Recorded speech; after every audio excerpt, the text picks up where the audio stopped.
जयं शारदां देवीं रामकृष्णं जगद्गुरुं पादपद्मेभ्यो शित्वा प्रणमामि मुहुर्मुहुः। नमश्रयति राजाय विवेकानन्दसूरये सच्चित् सुखस्वरूपाय स्वामिने तापहारिणे। ইকোটা কমবে। ঠাকুর মা ও স্বামীজির চরণে আভূমি লুণ্ঠিত প্রণাম জানাই। আভূমি প্রণতি এই আশ্রমের পূজ্যপাদ মহারাজের চরণে।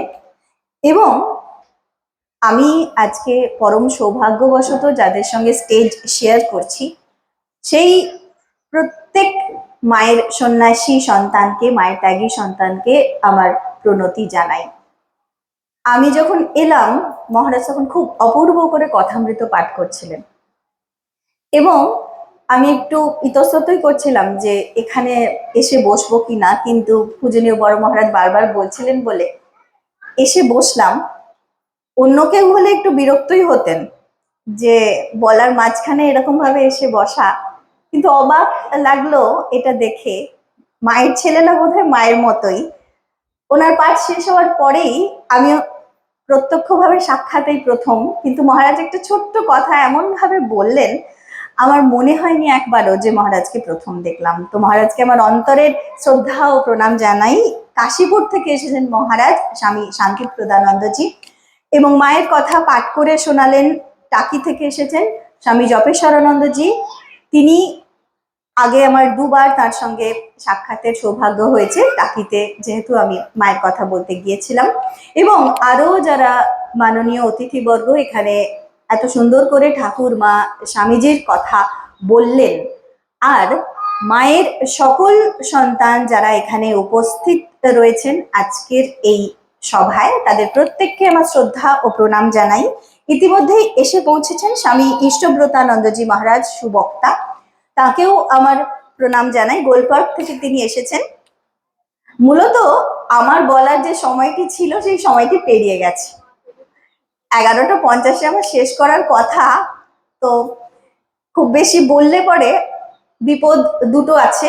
এক হচ্ছে এরপরে মহারাজের বক্তব্য, তারপর হচ্ছে পেট তো চৌচৌ করছে সকলেরই, আর মাঝে মাঝে এই রান্নার বেশ ঘ্রাণ আসছে, তো বেশিক্ষণ আটকে রাখাও মুশকিল। কিন্তু এই সময়টাই মায়ের কথা শুনতে বলতে খুব ভালো লাগে। মা মানেই তিনি সবসময়, ঠাকুর বলছেন জপ করো, ধ্যান করো, একদম ভোর ভোর উঠে পড়ো, একদম কঠিন যত রকম হতে পারে, আর মা বলছেন বাবা খাও শো, বাকি তো আমি আছি, দেখে নেব। তো কাশীপুর থেকে মহারাজ এসেছেন। আমার খুব মনে পড়ছিল কাশীপুরের সেই লীলা সম্বরণের দিনগুলোর কথা, ভাবছিলাম বসে। যখন আমাদের এই দায়িত্ব ভার অবতার অর্পণ করছেন মায়ের উপর, একদিন কাশীপুরেই ঠাকুর এক দৃষ্টে মায়ের দিকে তাকিয়ে রয়েছেন। মা খেতে দিতে গেছেন, এক দৃষ্টে এমন ভাবে তাকিয়ে রয়েছেন, মা বুঝতে পারছেন ঠাকুর কিছু বলতে চাইছেন। মা তখন বলছেন কি বলবে বলোই না। ঠাকুর তখন বলছেন হ্যাঁ গা, এই সব করবে, তুমি কিছু করবে না। মা তখন বলছেন আমি মেয়ে মানুষ, আমি কি করতে পারি। সঙ্গে সাথে ঠাকুর বলছেন না না, তোমাকে অনেক কিছু করতে হবে। এরপর কাশীপুরেরই আরেক দিনের ঘটনা। তার কয়েকদিন আগেই মা পড়ে গিয়ে পায়ে বেশ চোট পেয়েছেন, সিঁড়িতে ওঠানামা বন্ধ হয়েছিল, কিন্তু মা তো রামকৃষ্ণগত প্রাণা, ঠাকুরের সেবা না করে থাকতে পারেন না। তাই কোনো মতে 3টে দিন বিশ্রাম করেই আবারও ঠাকুরের সেবায় নিজেই হাজির হয়েছেন। ঠাকুরের খাওয়ার সময় হয়েছে, তিনি নিয়ে গিয়ে খাওয়ার ঠাকুরকে ডাকছেন যে কই খাবে, ওঠো। মায়ের মনে হলো ঠাকুর চেয়ে রয়েছেন ঠিকই, কিন্তু দৃষ্টিটা যেন দূরে কোথাও নিবদ্ধ, যেন অন্য কোনো একটা জগতে তিনি রয়েছেন। মায়ের ডাক শুনে তিনি যেন সেই ভাবেরই ঘোরে মাকে বলতে লাগলেন দেখো গো, কলকাতার মানুষগুলো অন্ধকারে পোকার মতো কিলবিল করছে, তুমি তাদের দেখো। মা আবারও সেই এক যুক্তি, তা কি করে হবে, আমি মেয়ে মানুষ, আমি কি পারি। ঠাকুর আবার সেই ভাবের ঘোরেই বলতে থাকলেন, না না, তোমাকে ঢের বেশি করতে হবে, এ আর কি করেছে, তোমাকে এর অনেক বেশি করতে হবে। মা তখন সেই প্রসঙ্গটি সেখানেই থামিয়ে দেওয়ার জন্য বললেন, আচ্ছা সে যখন হবে তখন হবে ক্ষণ, এখন তো তুমি খাও। যেভাবে ছোট বাচ্চাদের প্রবোধ দিয়ে ভুলিয়ে মায়েরা খাওয়ান, ঠাকুরকে খাওয়ানোর সময় মা কিন্তু একেবারে সেই মায়ের ভূমিকাতেই থাকতেন। তো এই মাকে ঠাকুর এর আগেও বহুবার গানের সুরে সুরেও যেন মনে করাতে চেয়েছেন যে তারা এখানে এসেছেন, এই পৃথিবীতে যে অবতীর্ণ হয়েছেন তার একটা দায় রয়েছে। বলছেন, এসে পড়েছি যে দায়, সে দায় বলবো কায়, যার দায় সে জানে, পর কি জানে পরের দায়। এই গানটি করার পরেই ঠাকুর আবার মায়ের উদ্দেশ্যে বলতেন, শুধু কি আমার দায়, তোমারও দায়। অর্থাৎ অবতার এবং শক্তি যুগপৎ এসেছেন, একত্রে এসেছেন শিব শক্তি এই পৃথিবীতে। যখনই যুগ প্রয়োজন হয় বারংবার তারা আসেন আমাদেরকেই উদ্ধার করার জন্য। এবং সেই মহাশক্তি যে মা রূপে অবতীর্ণা হয়েছেন, ঠাকুর এটি বুঝিয়ে দেওয়ার জন্য যখন প্রথম স্বামী ত্রিগুণাতীতানন্দজিকে সারদা প্রসন্ন তখন তিনি মায়ের কাছে পাঠাচ্ছেন, মায়ের কাছ থেকে দীক্ষা হবে, মন্ত্র পাবেন এই বলে। তার বিশ্বাস যেন একেবারে জোরালো হয়, এতটুকু সংশয় যেন না থাকে মায়ের শক্তি সম্বন্ধে। তাই ঠাকুর তাকে স্মরণ করিয়ে দিচ্ছেন, মা সম্পর্কে বলছেন, অনন্ত রাধার মায়া কহনে না যায়, কোটি কৃষ্ণ কোটি রাম হয় রয় যায়। অর্থাৎ মাই সেই মহাশক্তি যিনি জগৎ উদ্ধারের জন্য, জীব কল্যাণের জন্য অবতীর্ণা হয়েছেন। গোলাপ মাকে একদিন ঠাকুর বলছেন, ও সারদা সরস্বতী জ্ঞান দিতে এসেছে। হৃদয়রাম সময়ে সময়ে মায়ের সঙ্গে দুর্ব্যবহার করতেন, তাকে ঠাকুর মনে করিয়ে দিচ্ছেন, ও কি যে সে, ও আমার শক্তি। আবার একদিন বলছেন যে দেখ, এর সঙ্গে তুই যা করিস করিস, কিন্তু ওকে তুই কিছু বলিস না, কারণ এর মধ্যে যে আছে সে ফোঁস করলে তুই হয়তো রক্ষা পেলেও পেতে পারিস, কিন্তু ওর মধ্যে যে আছে সে যদি ফোঁস করে তাহলে ব্রহ্মা বিষ্ণু মহেশ্বরেরও সাধ্য নেই তোকে রক্ষা করে। অর্থাৎ সেই মহামায়া, সেই আদ্যা শক্তি এই সারদা রূপটি ধরে অবতীর্ণা হয়েছেন। ঠাকুর নিজে সেটি জানতেন যেমন, তেমনি অন্যদেরকেও মায়ের শক্তি সম্পর্কে, মায়ের স্বরূপ সম্পর্কে তিনি জানাতে চাইতেন। আমরা জানি মায়ের হাতের সেই বিখ্যাত ডায়মন্ড কাটের বালা। ঠাকুর মা সীতাকে যখন পঞ্চবটিতে দেখেছিলেন তার হাতে সেই বালাটা লক্ষ্য করেছিলেন। সীতা এই সারদা রূপে আছেন নহবতের ঘরটিতে, এবং যোগিন মা বলছেন সেই সময়ে নহবতের ঘরে মাকে দেখলে মনে হতো একেবারে সীতা ঠাকুরন। সেই চওড়া লাল কস্তা পেরে শাড়ি, সিথিতে সিঁদুর, তার মাথার ঘন চুল হাঁটু পর্যন্ত এসে গেছে, গলায় সোনার হার, কানে মাকড়ি, নাকে বড় নথ, একেবারে দেবী সীতার মতো দেখতে। ঠাকুরও তার স্বরূপটি বোঝালেন, তিনিই সীতা, তাই হাতের সেই বালাটি তার জন্য গড়িয়ে দিলেন। এছাড়াও আমরা এই ঘটনা বললেই মনে পড়ে যায় যে যখন মা সদ্য বিয়ে করে এসেছেন, ছোট্ট বালিকা লাহাবাবুদের বাড়ি থেকে ধার করা গহনা দিয়ে তাকে সাজানো হয়েছে, গহনা ফেরত দিতে হবে। তো খুলে নিয়েছেন ঠাকুরই কৌশলে, যখন মা ঘুমোচ্ছে গহনা খুলে নিয়েছেন। যখন মার ঘুম ভেঙেছে, ছোট্ট মেয়ে একবারেই হাতে হাত দিচ্ছে, গলায় হাত দিচ্ছে, আর জিজ্ঞাসা করছে কোথায় গেল, এই তো ছিল, কোথায় গেল। চোখে জল এসে গেছে ঠাকুরের মায়ের। তিনি বধূকে কোলে তুলে নিয়েছেন, নিয়ে বলছেন যে আমার গদাই তোমাকে অনেক গয়না গড়িয়ে দেবে। এবং সত্য সত্যই মায়ের সেই কথা রক্ষা করেছেন ঠাকুর।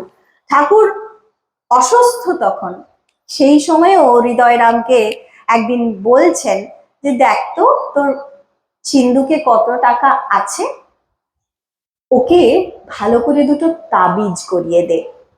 দেখা গেল সিন্ধুকে 300 টাকা রয়েছে, এই টাকাটা দিয়েই ওকে তাবিজ করিয়ে দে। 200 টাকা খরচা হয়েছিল তাবিজ তৈরি করতে, বাকি 100 টাকা মাকে দেওয়া হয়েছিল হাতেই। তো এইরকম ভাবে ঠাকুর কিন্তু মাকে চেনানোর চেষ্টা করছেন, কারণ ঠাকুর তার সম্পর্কে বলছেনই ছাই চাপা বেড়াল। বিড়াল যদি ছাই চাপা হয়ে যায়, তার অরিজিনাল যে কালারটা, অরিজিনাল যে কি রং, সেটি বোঝা যায় না, বোঝা সম্ভব হয় না। ঠাকুর ভালো করে জানতেন মায়ের যে স্বরূপ, সেটিকে চেনার বা বোঝার মতো ক্ষমতা আমাদের মতো সাধারণ মানুষের নেই। এবং এই সম্পর্কে বলতে গেলে মনে হয় প্রেমানন্দজির কথা। তিনি বলছেন যে ঠাকুরের তবু বিদ্যার ঐশ্বর্য ছিল, মায়ের ক্ষেত্রে সেই ঐশ্বর্যও বিলুপ্ত। ঠাকুরকে কি দেখেছি, অনেক দেখে শুনে বাজিয়ে তবে তিনি লোক নিয়েছেন।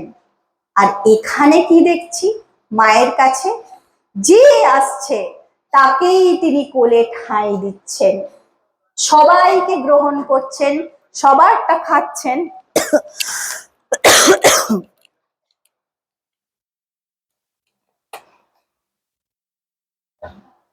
আর সব হজম হয়ে যাচ্ছে। কি মহাশক্তি, জয় মা জয় মা বলছেন তিনি। প্রেমেশ মহারাজ তিনি স্বামী ব্রহ্মানন্দজির প্রসঙ্গে কথা বলতে গিয়ে বলছেন যে আমরা যখন মাকে দেখেছি আমাদের মনে হয়েছে কই আমাদের বাড়ির মায়ের মতনই তো, তেমনি কুটনো কোটেন, রান্না করেন, দীক্ষার পর যখন জপ করব কিভাবে দেখিয়ে দিচ্ছেন, হাত দুটো তো দেখলাম যেন বাড়ির মায়ের মতোই, সেই রকমই কাজ করা হাত। অথচ আমরা যখন মায়ের কাছে যাই, মাকে বলি যে মা তোমার শরীর কেমন আছে, এইরকম ভাবেই সাধারণ কথা বলি, মাকে সাধারণ ভাবেই আমরা দেখি, মহারাজ বলছেন। কিন্তু ব্রহ্মানন্দজিকে দেখেছি, তিনি কিন্তু কখনো মায়ের সঙ্গে বেশি কথা বলতেই পারতেন না, কোনো মতে কাঁপতে কাঁপতে যেতেন, আবার প্রণাম করেই কাঁপতে কাঁপতে ফিরে আসতেন। কারণ তিনি হয়তো দেখতেন যে মা অল ইনক্লুসিভ, মায়ের মধ্যেই এই ব্রহ্মাণ্ড সমস্ত, তিনি ব্রহ্মাণ্ড ভাণ্ড উদরী, তার সেই উদরেই এই গোটা ব্রহ্মাণ্ড অবস্থান করছেন। সেই ব্রহ্মময়ীকে স্বরূপে তিনি দেখতে পেতেন বলেই কিন্তু তার ওই রকম হতো। আর যারা তাকে তার স্বরূপে বুঝতে পারছেন না, চিনতে পারছেন না, এবং সেটিই তিনি চাইছেন সহজ সরল ভাবে যেন তাকে মা বলে তারা ডাকে, মা বলেই যেন তারা খোঁজে। স্বামীজি মায়ের সম্পর্কে বলছেন যে দাদা, রামকৃষ্ণ পরমহংস মানুষ ছিলেন কি ভগবান ছিলেন যা খুশি বলো, কিন্তু যার মায়ের উপর ভক্তি বিশ্বাস নেই তাকে ধিক্কার দিও। ওই জায়গাতেই আমার গোড়ামি। যখন মায়ের কথা মনে হয় তখন মাঝে মাঝে বলি কো রাম, জ্যান্ত দুর্গার পূজা দেখাবো তবে আমার নাম। তিনি যাদেরকে সেই দৃষ্টি শক্তি দিয়েছিলেন তারা তাকে চিনেছেন তার স্বরূপে, আর বাকি তার যারা অগণিত সন্তান, যাদের তিনি নির্দ্বিধায় কোলে ঠাঁই দিয়েছেন, কিন্তু তাকে চেনার ক্ষমতা নেই। কিরকম বিষয়টা? একটা গল্পের মতো। কিছু গাঁজাখোর এক জায়গায় বসে বসে গাঁজা খাচ্ছে। তো গাঁজা খেতে খেতে দেখছে যে রাত্রি হয়ে গেছে, গল্প গুজব করছে প্রাণের আনন্দে। গাঁজা আছে, কলকেও আছে, কিন্তু আগুন নেই। তো রাত্রি হয়ে গেছে, আকাশে চাঁদ উঠেছে। তো একজন গাঁজাখোর বলছে, আরে ওই তো আগুন, দে আমাকে, আমি এনে দিচ্ছি। সে হাতটা নিয়ে গাঁজার কলকেটা নিয়ে খানিক দূর এগিয়ে এগিয়ে গেছে। তারপর দ্বিতীয় যে গাঁজাখোর, সে তখন তার নেশাটা আরেকটু চড়েছে।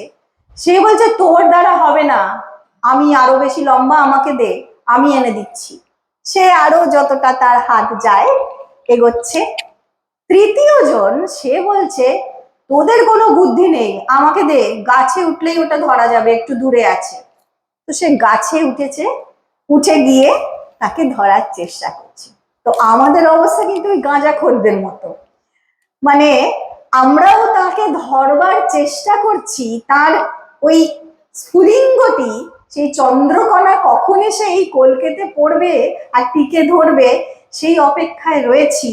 এবং মা বলেই কিন্তু এই দুঃসাহসটা আমরা করতে পারি, কারণ তিনি আমাদের বলছেন, আর কিছু তোমাদের বুঝতে হবে না, আমাকে আর কোনোভাবে চেনার দরকার নেই। যখনই তাকে কেউ বলেছেন, কই মা, তোমাকে এত সবাই বলছে মহামায়া, কালী, আমি তো কিছু বুঝতে পারি না। অম্বিকা বাগদি ছিলেন জয়রামবাটি, তিনি বলেছেন মাকে, এবং মায়ের অনেক সন্তান অনেক সময়ই বলেছেন। তখন বলছেন তিনি, তোমাদের চিনে দরকার নেই তো, তুমি শুধু জেনো আমি তোমার মা, তুমি আমার সন্তান, ওইটুকু জানলেই হবে। এবং সেইটুকু জানাবেন বলেই কিন্তু মহামায়া এই রূপটি ধারণ করলেন।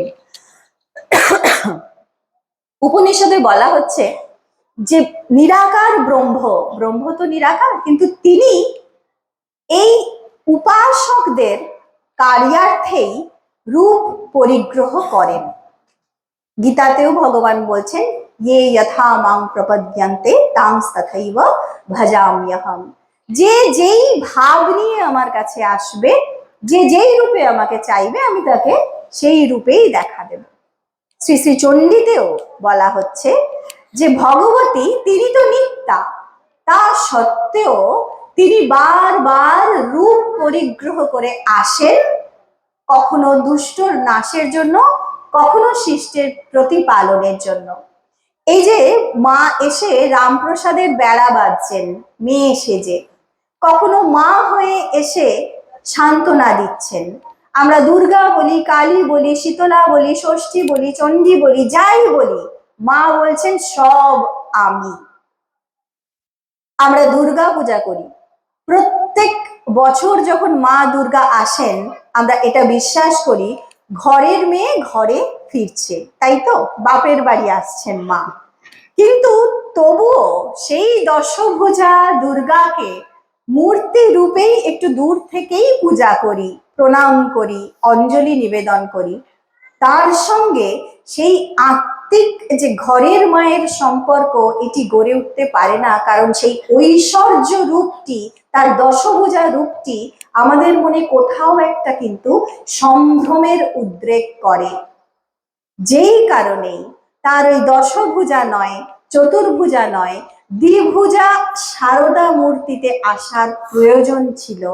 এবং সেই মহামায়া এই সাধারণ মানবী রূপটি ধরে এসে সংসারের মধ্যে থাকলেন, সংসারের সাধারণ মানুষের জন্য এসেছেন, সাধারণ হয়ে থেকেছেন এবং দেখিয়েছেন কিভাবে এই সংসারে থেকেই সাধন ভজন করা সম্ভব।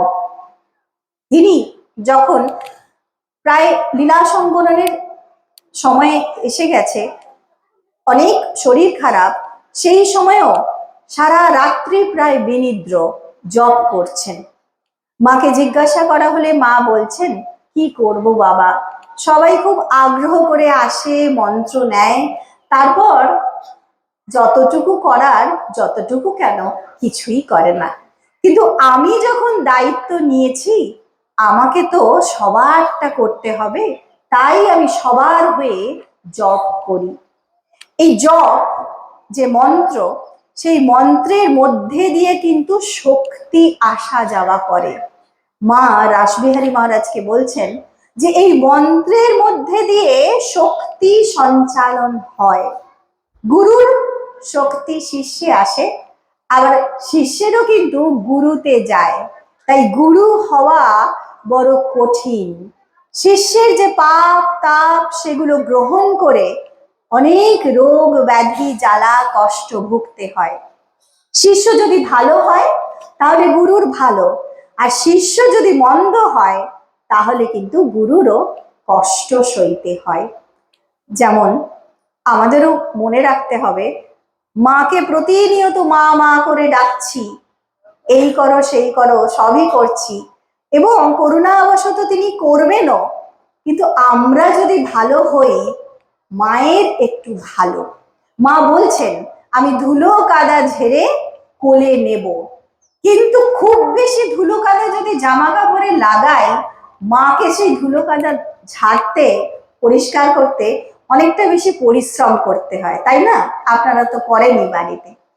তো সেইটা মনে রেখে, মায়ের কষ্ট হবে ধুলো কাদা ঝাড়তে মনে করে আমরা যদি ধুলো কাদাটা একটু কম মাখি, সেই সচেতনতাটা যেন থাকে। মা তাই শেখাচ্ছেন কিভাবে অন্তর শুদ্ধ হবে। বলছেন জপ করতে হয়, মন্ত্র জপ করতে করতেই মন শুদ্ধ হয়। এবং এই জপের প্রসঙ্গে তিনি বলছেন যে জপের একটা নির্দিষ্ট সময়ে থাকা বাঞ্ছনীয়। সকাল এবং সন্ধ্যা, বিশেষত যখন এই ভোর হচ্ছে রাত্রি যাচ্ছে সকাল হচ্ছে, আবার যখন দিন চলে যাচ্ছে সন্ধ্যা আসছে, এই দুটি ক্ষণে বলছেন প্রকৃতিও তখন অনেক বেশি শান্ত থাকে, মনও শান্ত থাকে। তাই এই সময়ে ওই জপ ধ্যান করতে হয়। এবং আমার সারা দিনে আমি কি করলাম কি না করলাম, তার মধ্যে কোনটা ঠিক কোনটা ভুল, এই বিচারটুকু করে যেই ভুলগুলো রয়েছে সেগুলোকে শুধরে নিতে হয়, সংশোধন করে নিতে হয়। এই জন্যেই এটা হচ্ছে মা বলছেন ওই নৌকার হাল ধরে রাখার মতো। এবার মা থাকতেই মাকে অনেকে এই অভিযোগ করছেন যে মা মন্ত্র খুব জপ করছি, চেষ্টা করছি, কিছুতেই কিছু হচ্ছে না। মা বলছেন তা বললে তো হবে না বাবা, জপ করতে করতেই মনের ময়লা কাটবে, তারপর শেষ সময়ে ঠাকুরকে আসতেই হবে তোমাদের নিতে। তিনি বলেছেন যারা এখানে আসবে, তোমার কাছে আসবে, তাদেরকে অবশ্যই আমি শেষ সময়ে এসে হাতে ধরে নিয়ে যাব।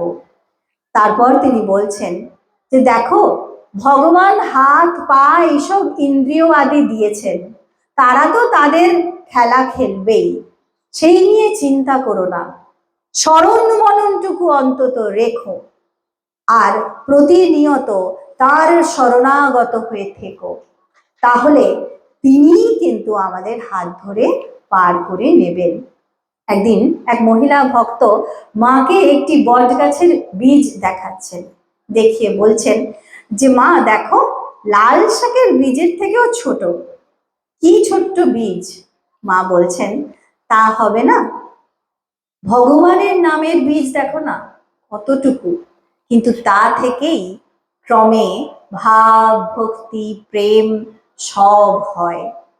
এবং এই নাম, এই জপ, এই মন্ত্র গ্রহণ, এটা যে অত্যন্ত প্রয়োজনীয়, এটি মনে করিয়ে দিতেই তিনি বলছেন, একদিন এক মহিলা ভক্ত মাকে প্রশ্ন করছেন দীক্ষা নেওয়া কি খুব প্রয়োজন, তা না হলে এই দুর্গা নাম যদি কারোর পছন্দ সে যদি দুর্গা দুর্গা বলে, কালী নাম যদি কারোর পছন্দ সে যদি কালী কালী বলে, তাহলে কি হবে না, দীক্ষা কি নিতেই হবে? মা বলছেন হ্যাঁ, দীক্ষা নিলে দেহ শুদ্ধি হয়, অন্তত সেই জন্যেও দীক্ষা নেওয়ার প্রয়োজন।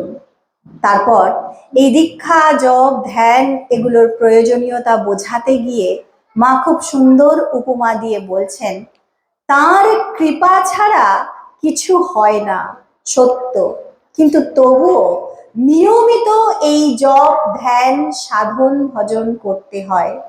কারণ যেমন ওই ফুল নাড়াচাড়া করতে করতেই আঘ্রাণ আসে, আর চন্দন ঘষতে ঘষতেই তার সুগন্ধ বের হয়, ঠিক তেমনি ভগবত কথা যত আলোচনা হবে, যত চর্চা হবে, তত বেশি অন্তর শুদ্ধ হবে, পবিত্র হবে, এবং তত বেশি আমরা তার দিকে এগিয়ে যাব।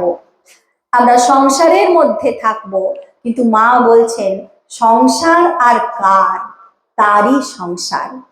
এই যে রামকৃষ্ণ মঠ মিশন থেকে এত রকম সেবা কাজ হয়, সেটি কি সত্যি সত্যি ঠাকুরের ভাবধারার? এইরকম প্রশ্ন সেই সময় অনেকেরই মনে ছিল। তারা মনে ভাবতেন যে যারা ঈশ্বরের নামে গৃহত্যাগ করেছেন তারা জপ ধ্যান করবেন, কিন্তু এইসব কর্মের মধ্যে কেন?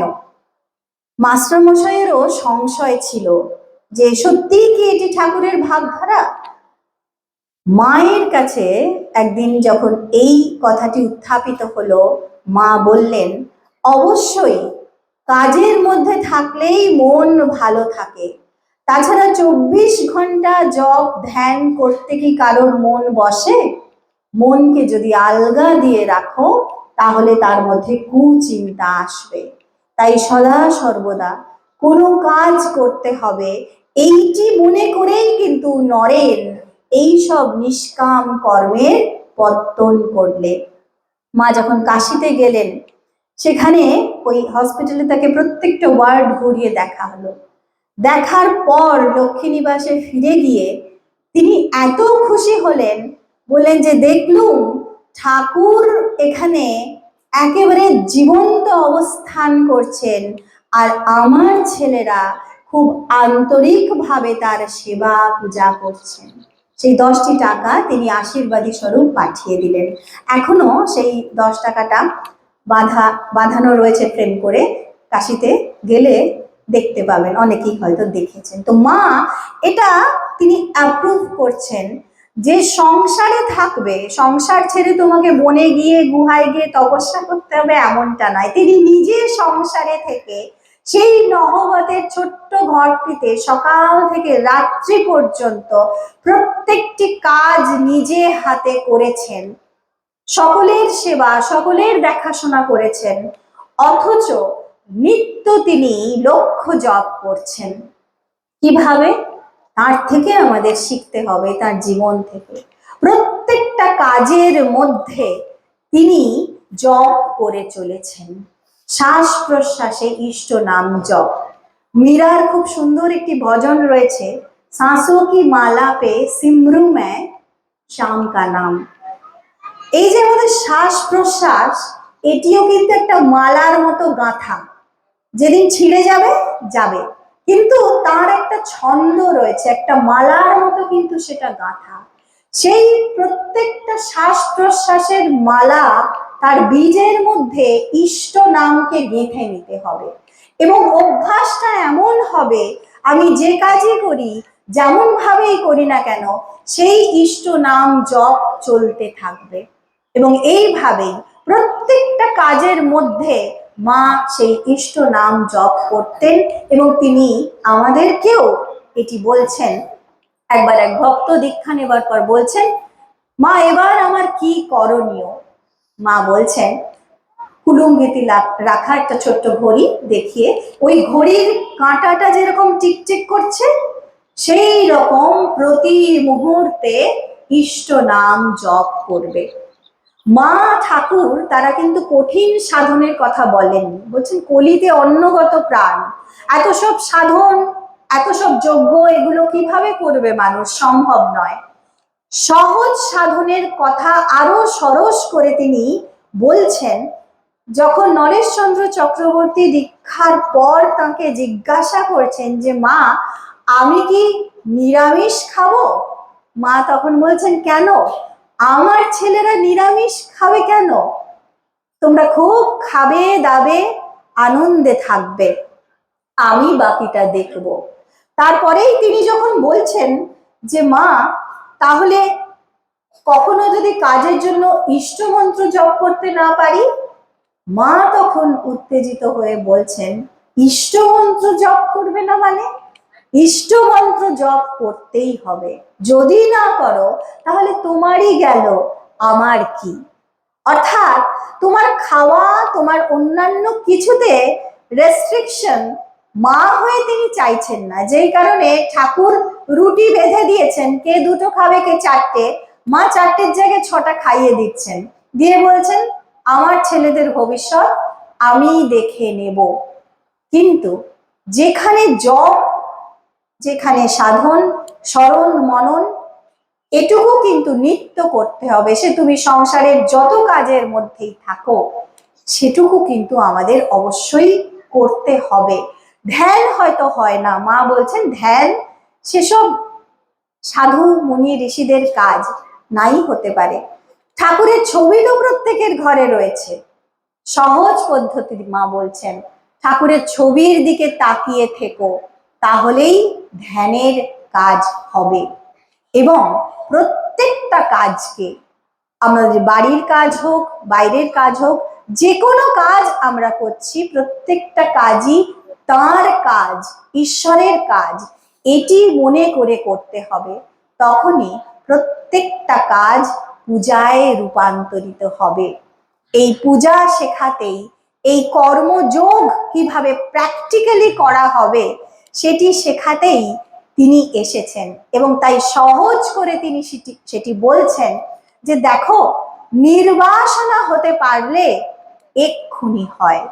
আমাদের যত দুঃখ, কষ্ট, যন্ত্রণা, সবকিছুর মূল হচ্ছে আমাদের বাসনা, আমাদের আসক্তি। আমরা কিছু চাই, সেটা যদি না পাই তখন কষ্ট হয়।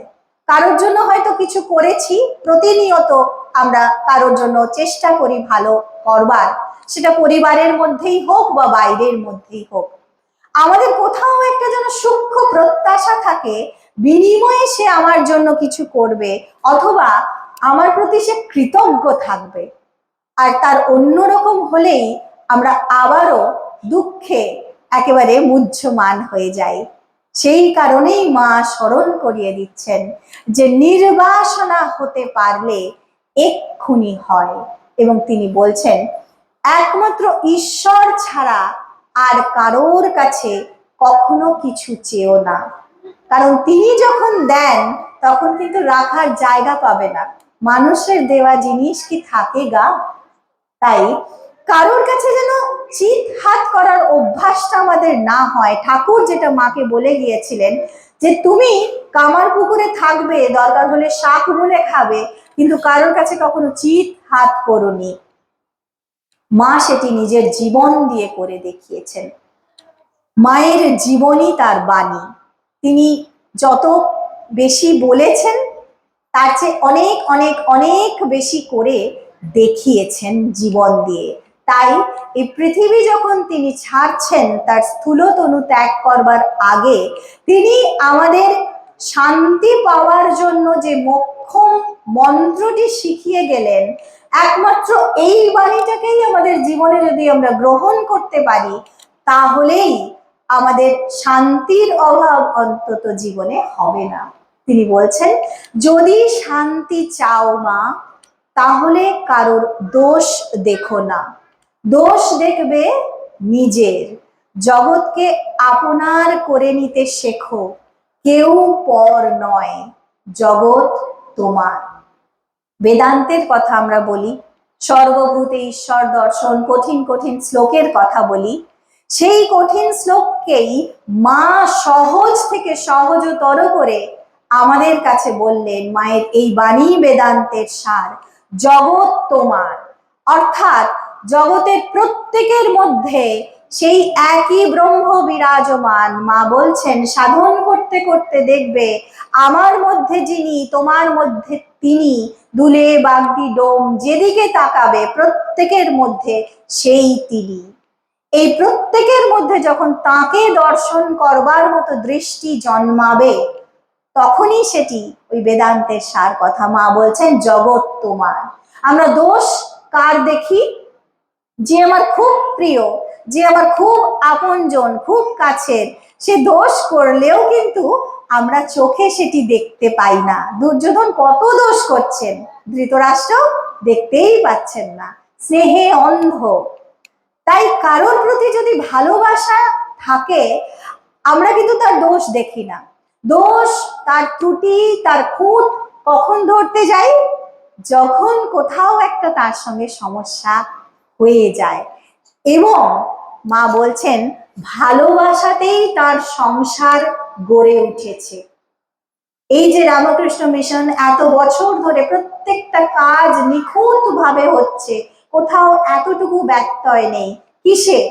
ভালোবাসার জোরে। এবং প্রত্যেকটা সংসারের মধ্যে, সংসারের প্রত্যেকের মধ্যে একে অপরের প্রতি যদি সেই ভালোবাসা থাকে, একটা এলাকার প্রত্যেকের প্রতি প্রত্যেকের যদি সেই ভালোবাসা থাকে, তখন কিন্তু আমরা স্বাভাবিকভাবেই দেখব তাদের যদি একটু দোষও হয়ে যায়, একটু ভুলও হয়ে যায়, আমরা তখন সেটিকে শুধরে দেওয়ার চেষ্টা করি, সেটিকে ক্ষমা সুন্দর দৃষ্টিতে দেখার চেষ্টা করি। এবং সেই ক্ষমা যে কতদূর হতে পারে, তপস্যা হয়ে উঠতে পারে, মা নিজের জীবন দিয়ে সেটি করে দেখিয়েছেন। রাধু দিদি কত রকম ভাবে মাকে হেনস্থা করছেন, কত রকম উৎপাত করছেন, কিন্তু মা সবটুকু মুখ বুজে সহ্য করছেন। বেগুন ছুঁড়ে মারলেন, আহত হলেন মা, অথচ সঙ্গে সঙ্গে ঠাকুরের কাছে জোর হস্তে প্রার্থনা করছেন রাধু দিদির জন্যেই। ও অবোধ, ও জানে না, ও দোষ করে ফেলেছে, তুমি ওর দোষ নিও না। এই রকম অদোষ দর্শিতা, এই রকম ক্ষমাশীলতা যদি সামান্য হলেও অর্জন করতে পারি, তাহলেই আমরা ঠিক ঠিক মায়ের সন্তান হয়ে উঠতে পারবো। মা বলছেন সদা সর্বদা তার কাছে প্রার্থনা করতে হয়। কারণ প্রার্থনার উপর মা কেন জোর দিচ্ছেন? বলছেন এই জগতে যা কিছু সবই তো তাঁর সৃষ্টি। এই ফুল দিয়ে আমরা তাকে পুজো করি, ফুল কে সৃষ্টি করেছেন? তিনি। গঙ্গার জল নিচ্ছি, নিয়ে তাকে হয়তো মাথায় ঢালছি, কার সৃষ্টি? তার। তাহলে তাকে দেওয়ার মতো আমার বলে কি কিছু আছে? মা বলছেন যা তাকে দিচ্ছ সবই তো তার। তাহলে তোমার তাকে দেওয়ার কি আছে? শুধু দুফোঁটা চোখের জল আর প্রার্থনা। প্রার্থনা কিভাবে করতে হয় তিনি শেখাচ্ছেন। পূর্ণিমা রাত্রে সেই নহবতের বারান্দাটা যখন চন্দ্রালোকে ভেসে যাচ্ছে, মা যেন তপস্বিনীর মতো সেখানে ধ্যানে বসেছেন এবং তিনি সেই চাঁদের কাছে প্রার্থনা করছেন, তোমার মতো আমার অন্তর নির্মল হোক। চাঁদেও কলঙ্ক আছে, কিন্তু তার মনে যেন কোনো কলঙ্ক কখনো না আসে। মায়ের মনে কলঙ্কের প্রশ্নই ওঠে না। এবং পবিত্রতা স্বরূপিনী তিনি, তাকে কোনো অপবিত্রতা স্পর্শ করবে তার জন্য তার প্রার্থনারও প্রয়োজন নেই, কিন্তু তবু তিনি প্রার্থনা করছেন, কারণ তিনি যা করছেন আমাদের শেখানোর জন্য। তিনি পঞ্চতপা করেছেন, এত কঠোরতা করেছেন কেন? আমাদের জন্য। তাই প্রার্থনা কিভাবে করতে হয় তিনি শেখাচ্ছেন, আর বলছেন দেখো বাবা, ভদ্রলোককে এক কথা বারবার বলতে হয় না, একবার ভালো করে বললেই তিনি শোনেন। ঠিক সেই রকম ঈশ্বরকেও তোমার কোনো প্রার্থনা বারবার মনে করিয়ে দিতে হবে এমন নয়, আন্তরিকভাবে একবার যদি চোখের জলে সেই প্রার্থনা নিবেদন করো তাহলেই হবে। সেই জন্যেই সকাল সন্ধে চোখের জলে তার কাছে প্রার্থনা জানাতে হয়। মা বলছেন তিনি তখন তোমাকে ঠিক পথ দেখিয়ে দেবেন, সকল সমস্যার সমাধান তিনিই করে দেবেন, তোমাকে ভাবতে হবে না। সত্যি সত্যি কি প্রার্থনা আর চোখের জলের এত শক্তি যে সব হয়ে যায়? হ্যাঁ, অবশ্যই। আমাদের কাছে অবাক লাগলেও এটি সত্য এবং আমরা প্রত্যেকে নিজের জীবনে এটি অনুভব করেছি। অনেক কঠিন সমস্যা চোখের জলে তার কাছে প্রার্থনা করেই সমাধান হয়। কারণ নিজের শক্তিতে, নিজের বুদ্ধিতে বা অপরে কেউ সাহায্য করবে তার উপরে বিশ্বাস করার চেয়ে ঈশ্বরের প্রতি শরণাগত হওয়া, তার প্রতি বিশ্বাস রাখা, এটি আরো বেশি সাহসিকতার পরিচয়। আমাদের ভাবতে হবে, আমরা হয়তো ক্ষুদ্র হতে পারি, দীন হতে পারি, তুচ্ছ হতে পারি, কিন্তু আমি যার আশ্রিত তার ক্ষমতা অপরিসীম। তিনি চাইলে সব পারেন। আমাকে শুধু তার কাছে আমার প্রার্থনাটুকু পৌঁছে দিতে হবে আর তার রাতুল চরণে আশ্রয় নিয়ে তার শরণাগত হয়ে পড়ে থাকতে হবে।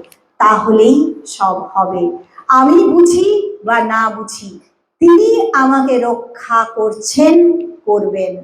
মা আমাদের সকলকে আগলে রেখেছেন এবং আগলে রাখবেন। তার কৃপাতেই আমরা আছি, এইটুকু বিশ্বাস যেন অন্তরে সদা সর্বদা জাগ্রত থাকে। তার রাতুল চরণে তার সকল সন্তানের অশেষ কল্যাণ কামনা করি। মায়ের কৃপায় সকলে খুব ভালো থাকুন, সুস্থ থাকুন, আনন্দে থাকুন, এই প্রার্থনা। ওম শান্তি শান্তি শান্তি। হরি ওম তৎসৎ।